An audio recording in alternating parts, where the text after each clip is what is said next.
आज हम इस वीडियो में मूल अधिकार में समानता के सिद्धांत को देखेंगे। इसमें 14 से 18 तक के आर्टिकल आते हैं। आर्टिकल 14 कहता है कि राज्य भारत के राज्य क्षेत्र में किसी व्यक्ति को विधि के समक्ष समता या विधियों के समान संरक्षण से वंचित नहीं करेगा। प्रत्येक व्यक्ति, चाहे वह भारत का नागरिक या विदेशी हो, सब पर यह अधिकार लागू होता है। और अब जानेंगे विधि के समक्ष समता का क्या अर्थ है, कि सभी नागरिकों को विधि के समक्ष समानता का दर्जा प्राप्त है। इसका विचार ब्रिटिश मूल का है। इसकी प्रवृत्ति नकारात्मक है, क्योंकि इसके तहत किसी भी विशेषाधिकार को स्वीकार नहीं किया गया है। विधियों का समान संरक्षण, इसे अमेरिका से ग्रहण किया गया है। इसका अर्थ है कि राज्य को यह सुनिश्चित करना चाहिए कि समान के साथ समान और असमान के साथ असमान व्यवहार किया जाए। यह एक सकारात्मक अवधारणा है। इसमें राज्य किसी असमान व्यक्ति को विशेष सुविधाएं देने का प्रावधान कर सकती है।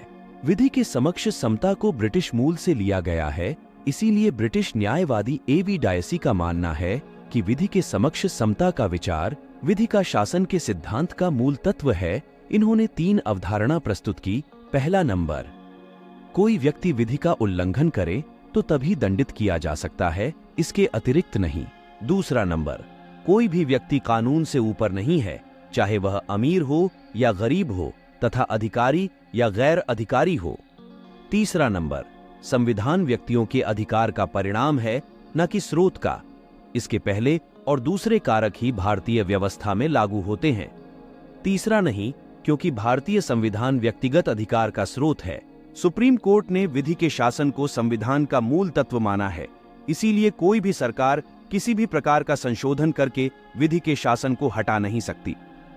विधि के समक्ष समता के नियम के कुछ अपवाद है, जैसे राष्ट्रपति या राज्यपाल अपने कार्यकाल में किए गए किसी कार्य या ली गए किसी निर्णय के प्रति देश के किसी भी न्यायालय में जवाबदेह नहीं होंगे, और न ही इनके प्रति दंडित कार्यवाही को चालू रखा जा सकता और इन्हें गिरफ्तार भी नहीं किया जा सकता है। यदि कोई मुकदमा चलाया जाता है तो उन्हें इसकी सूचना देने के 2 माह बाद ही ऐसा किया जा सकता है। दूसरा नंबर, अगर कोई व्यक्ति संसद या राज्य विधानमंडल के किसी सदन की कार्यवाही का प्रकाशन समाचार पत्र में करे तो उसके खिलाफ कोई कार्यवाही नहीं की जा सकती है। तीसरा नंबर, संसद या राज्य विधानमंडल में किसी सदस्य द्वारा कही गई कोई बात या दिए गए मत के संबंध में कोई कार्यवाही नहीं की जा सकती है। आर्टिकल 15 की पहली व्यवस्था रहती है कि राज्य किसी नागरिक के प्रति केवल धर्म, मूल वंश, जाति, लिंग या जन्म स्थान को लेकर विभेद नहीं करेगा। इस वाक्य में केवल और विभेद 2 महत्वपूर्ण शब्द दिए गए हैं। केवल का अर्थ इन 5 के अलावा राज्य भेदभाव कर सकता है, और विभेद का अर्थ एक के विरुद्ध रहना और दूसरे के पक्ष में रहना।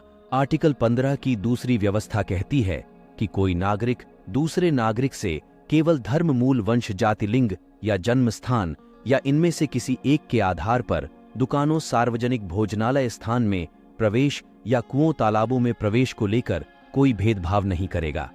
आर्टिकल 15 के कुछ अपवाद है, जैसे बच्चों और महिलाओं के लिए विशेष व्यवस्था सरकार कर सकती है।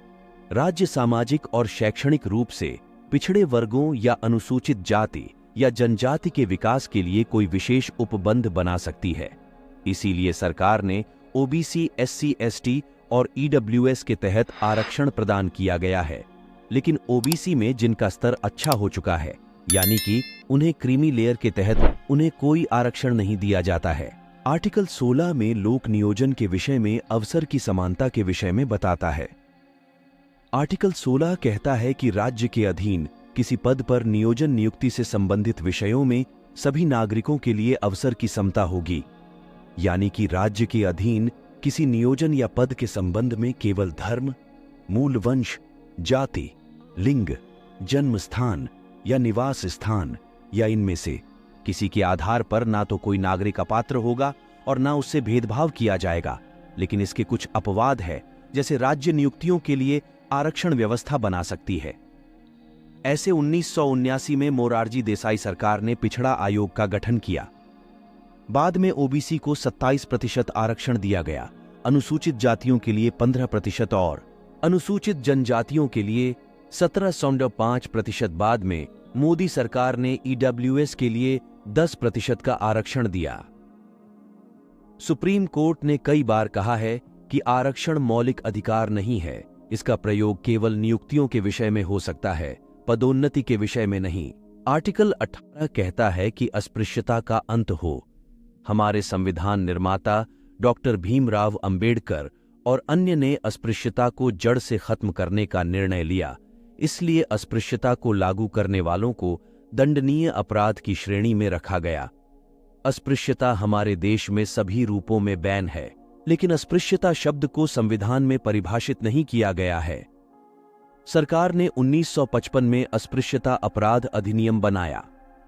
इस एक्ट का विस्तार करते हुए और इसमें दंड के प्रावधान को और सख्त करते हुए सरकार ने 1976 में इसका नाम बदल करके नागरिक अधिकार संरक्षण अधिनियम 1955 कर दिया। इसमें छुआछूत को दंडनीय अपराध घोषित किया गया है। इसके तहत 6 माह का कारावास या 500 रुपए का दंड अथवा दोनों शामिल है। जो व्यक्ति इसके तहत दोषी करार दिया जाता है, उसे संसद या राज्य विधानमंडल के चुनाव के लिए अयोग्य करार देने की व्यवस्था की गई है। और अब जानेंगे कि इस अधिनियम में ऐसी कौन कौन से अपराध है जो इस श्रेणी में आते हैं। जैसे किसी व्यक्ति को सार्वजनिक पूजा स्थल में प्रवेश से रोकना, दूसरा परंपरागत, धार्मिक, दार्शनिक या अन्य आधार पर अस्पृश्यता को न्यायोचित ठहरना। तीसरे नंबर किसी दुकान, होटल या सार्वजनिक मनोरंजन स्थल में प्रवेश से इनकार करना। चौथा नंबर अस्पृश्यता के आधार पर अनुसूचित जाति के किसी व्यक्ति की बेइज्जती करना। पांचवा प्रत्यक्ष या अप्रत्यक्ष रूप से अस्पृश्यता को मानना। छठवां नंबर किसी व्यक्ति को सामान बिक्री या सीमाएं देने से रोकना आदि। आर्टिकल 18 उपाधियों का अंत करता है। इस संबंध में 4 प्रावधान हैं। पहला नंबर, सेना या विद्या संबंधी उपाधि के सिवाय और कोई उपाधि प्रदान नहीं की जाएगी। दूसरा नंबर, भारत का कोई नागरिक विदेश से उपाधि प्राप्त नहीं करेगा। तीसरा नंबर, कोई विदेशी जो भारत के अधीन लाभ या विश्वास के पद पर है, वह किसी भी देश से बिना राष्ट्रपति की सहमति से उपाधि प्राप्त नहीं करेगा। 4 नंबर, राज्य के अधीन कोई पद धारण करने वाला व्यक्ति किसी विदेशी राज्य से या उसके अधीन किसी रूप में कोई भेंट राष्ट्रपति की सहमति के बिना स्वीकार नहीं करेगा। सुप्रीम कोर्ट ने कहा है कि पद्म विभूषण, पद्मश्री, पद्म भूषण कोई उपाधि नहीं है, बस कोई अपने नाम के पहले इन्हें इस्तेमाल न करें, वरना उन्हें यह पुरस्कार को त्यागना होगा। अगर यह जानकारी आपको नॉलेजेबल लगी हो तो हमारे चैनल को सब्सक्राइब और शेयर करें।